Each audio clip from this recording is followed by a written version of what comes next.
Bonjour, eh bien ma fille m'a demandé de lui fabriquer un jeu du fil chaud, le célèbre jeu de kermesse pour mon petit-fils.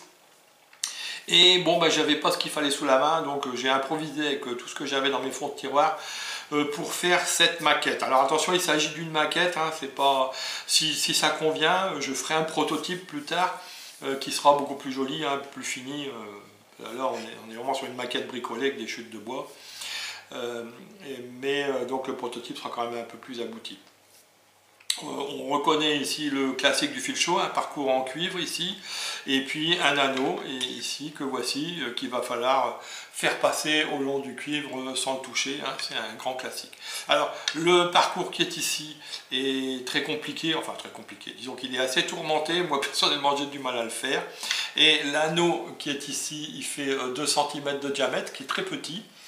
Donc là c'est pas simple, on est sur une configuration qui est quand même réservée à un adulte.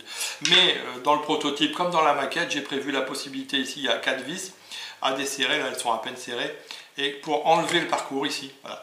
Pour mettre un autre parcours, on met tous les parcours qu'on veut, ils sont juste fabriqués avec du fil de cuivre domestique, hein, du fil de câblage. Et par exemple ici j'ai préparé un autre parcours beaucoup plus facile pour mon petit-fils, qui est beaucoup moins tourmenté. Donc, après pour lui faire les tests je le changerai. De même l'anneau de 2 cm est trop petit pour lui. J'ai préparé ici un anneau de 4 cm et demi qui est quand même plus facile pour lui. Et donc les anneaux là ils sont branchés tous les deux, on en branche autant qu'on en veut en fait, hein. Donc ça on fait ce qu'on veut au point de vue anneau et au point de vue parcours, donc ça c'est à savoir. Je vais faire la démonstration du fonctionnement tout de suite et juste après j'expliquerai techniquement comment c'est fait. Alors il faut savoir que la touche va déclencher une série de sons et l'allumage fort du voyant qui est ici. Mais cette série de sons et l'allumage du voyant, je la déclenche toujours une première fois à la mise sous tension pour qu'on voit bien que tout va bien. Voilà, on a vu le voyant s'allumer fort, on a vu la série de notes qui indique la touche. C'est pour vérifier que tout va bien. Donc je prépare l'anneau ici pour faire le parcours. Et puis je vais y aller. Alors pardonnez-moi, je suis vraiment pas très adroit à ce jeu. En même temps, si je touche pas, il n'y aura pas de démonstration, donc on va espérer que je touche.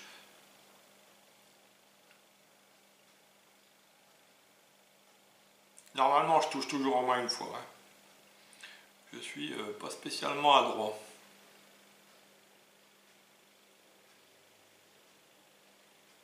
Bon. Alors ça indique que la vidéo, ça fait 3 fois que je la recommence. Donc je commence à être entraîné, j'ai pas touché. Alors je vais refaire cette fois en touchant volontairement, bien sûr. Donc je vais ici avancer. Voilà, j'ai touché. On a entendu la série de notes qui se déclenche et on voit le voyant rouge qui s'allume vivement. Alors la particularité que j'ai codée, c'est que une touche même extrêmement brève, voilà, même si on touche extrêmement brièvement, le son et l'allumage va se dérouler entièrement. Ce qui fait que ça lève toute ambiguïté. S'il y a une touche, même si elle n'a duré qu'une milliseconde, on va avoir la LED qui va s'allumer et la série de sons qui va aller jusqu'au bout. Donc ça c'est pour éviter toute discussion.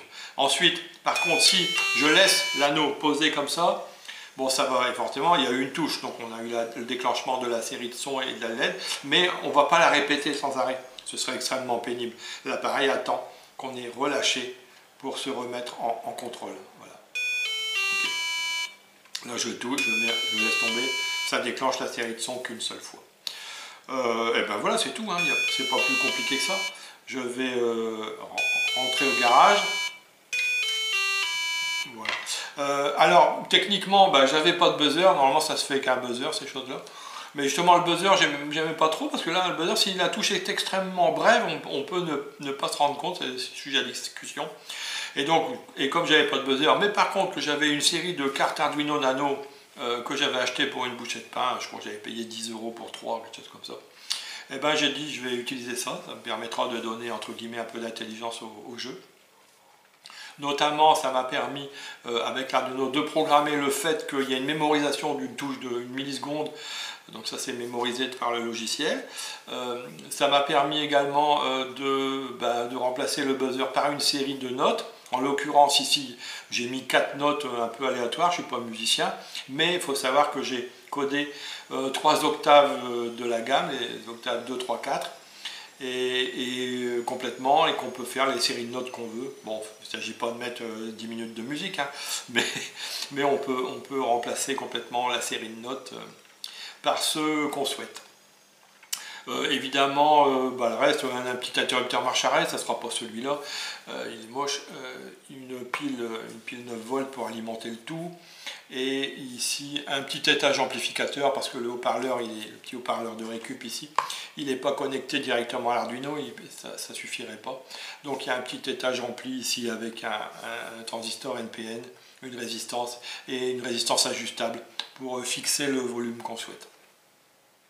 Voilà, alors si ça convient, eh bien tout ça je vais le mettre, je vais le refaire, hein, je vais faire un vrai prototype beaucoup mieux fini, hein. Ça c'est des bouts de bois de récup un peu bricolés. Mais si ça convient, je ferai tout ça, un petit boîtier avec l'électronique qui sera placé ici, des bois un peu mieux, pour faire un prototype.